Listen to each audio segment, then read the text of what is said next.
Cuando uno lee la Biblia o cuando uno piensa en su vida, simplemente, se da cuenta que Dios tiene mucho más ganas de darnos su gracia que lo que nosotros tenemos de recibirla.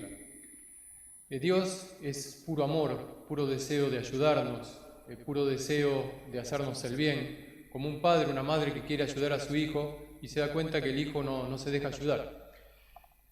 Yo creo que si nosotros lo dejásemos hacer a Dios en nuestra vida todo lo que quisiese hacer, seríamos pero mucho más buenos, mucho más felices, mucho mejores de lo que somos y el mundo no digamos nada.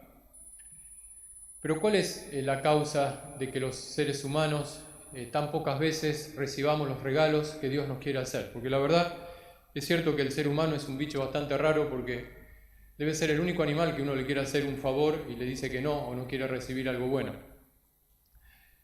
Y yo creo que si uno se pone a buscar causas, por qué muchas veces no recibimos la gracia que Dios nos quiere dar, podemos encontrar varias, pero una de ellas creo que tiene que ver con el modo en el cual Dios nos da su gracia. Si uno buscase una imagen, podría decir que esas gracias de Dios, esos regalos que Dios nos hace, siempre vienen mal presentados, mal envueltos. Ustedes se habrán dado cuenta como acá en Japón es todo lo contrario. A uno le regalan alguna cosa y siempre viene en alguna cajita de lo más pintoresca, viene envuelta. A lo mejor lo que está dentro no es demasiada gran cosa, pero está tan envuelto con tanta bolsita que a uno le da ganas de recibirlo, de comerlo.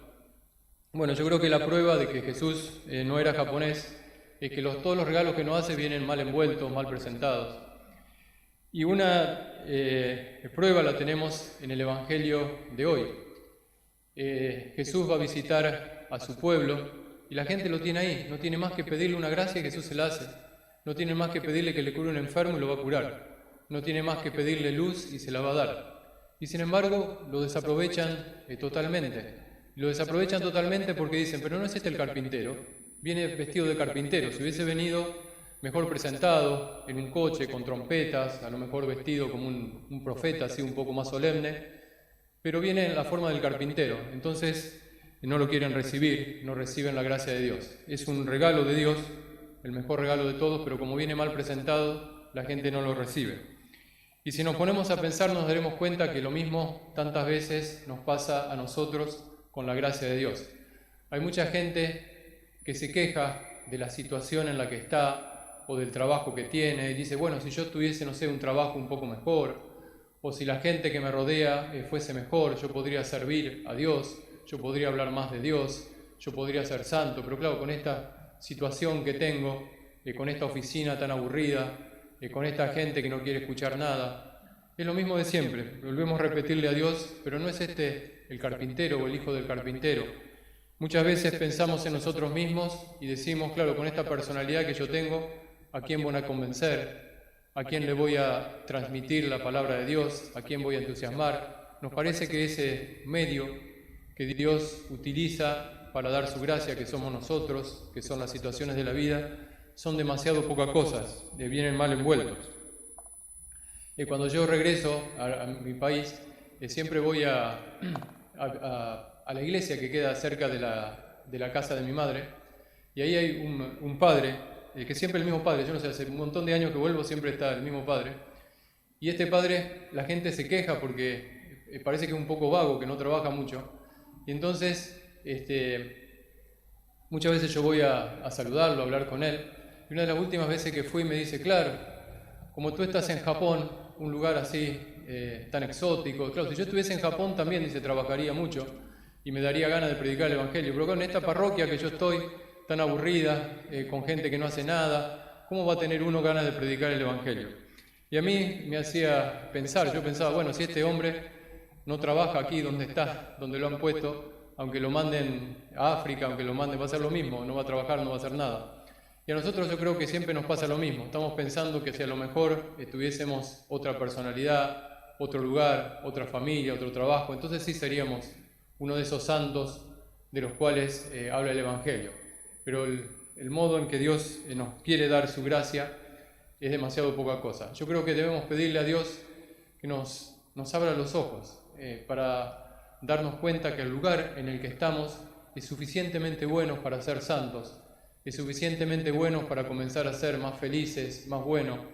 Hay una frase o una imagen hermosa que aparece en el Antiguo Testamento y es Moisés que ve un arbusto que se está incendiando y le sorprende porque lleva un rato con el fuego y el fuego no se apaga. Y entonces se acerca para ver lo que pasa y entonces escucha una voz de Dios que le dice: quítate los zapatos porque el lugar que estás es un lugar santo. Y es curioso porque Moisés está en el medio del desierto, esos arbustos de los cuales habla son arbustos que crecen en lugares donde no hay agua, donde no hay nada, o sea que debe ser un lugar bien feo. Y sin embargo Dios le dice: el lugar que estás es un lugar santo, quítate los zapatos. Y yo creo que si Dios mirase nuestra vida, mirase nuestra personalidad, nos diría lo mismo. Estás en un lugar santo, no digas simplemente que es el hijo del carpintero, que no es suficientemente bueno. Es suficientemente bueno para ser santo, para ser mejor, para ser feliz, para recibir la gracia de Dios si queremos recibirla. Permítanme simplemente al final leer un texto de un libro del Papa Francisco que se llama Alegraos y regocijaos, y es sobre la santidad precisamente. Y una partecita voy a leer, dice así: todos estamos llamados a ser santos, viviendo con amor y ofreciendo el propio testimonio en las ocupaciones de cada día, allí donde cada uno se encuentra. ¿Eres consagrada o consagrado? Sé santo viviendo con alegría tu entrega. ¿Estás casado? Sé santo amando y ocupándote de tu marido o de tu esposa, como Cristo lo hizo con la Iglesia. ¿Eres un trabajador? Sé santo cumpliendo con honradez y competencia tu trabajo al servicio de los hermanos. ¿Eres padre, abuela o abuelo? Sé santo enseñando con paciencia a los niños a seguir a Jesús. ¿Tienes autoridad? Sé santo luchando por el bien común y renunciando a tus intereses personales. Esta santidad a la que el Señor te llama irá creciendo con pequeños gestos. Por ejemplo, una señora va al mercado a hacer las compras. Encuentra una vecina y comienza a hablar y vienen las críticas. Pero esta mujer dice en su interior: no hablaré mal de nadie. Ese es un paso hacia la santidad. Luego en casa, su hijo le pide conversar acerca de sus fantasías y aunque esté cansada, se sienta a su lado y escucha con paciencia y afecto. Esa es otra ofrenda que santifica. Luego vive un momento de angustia, pero recuerda el amor de la Virgen, toma el rosario y reza con fe.